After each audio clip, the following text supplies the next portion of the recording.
George Kelly will likely have a 3-week murder trial starting here in late March after allowing a plea offer to expire.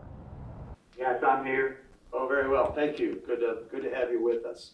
Attending this hearing remotely, 75-year-old rancher George Kelly learned his new trial date, March 21st.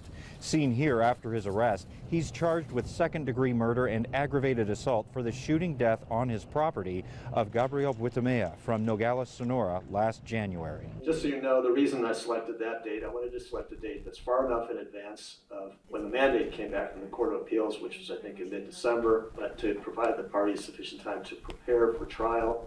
This trial was set for last September, but prosecutors asked an appeals court to decide if Kelly's text messages can be admitted as evidence and if his wife, Wanda, can be deposed about events after the shooting. Just want to get on the table what remains to be done as far as the parties are concerned, from their perspective prior to trial. Superior Court Judge Thomas Fink had ruled against accepting those into evidence, but the appeals court said Judge Fink must reconsider the text messages and that he must allow prosecutors to depose Wanda Kelly.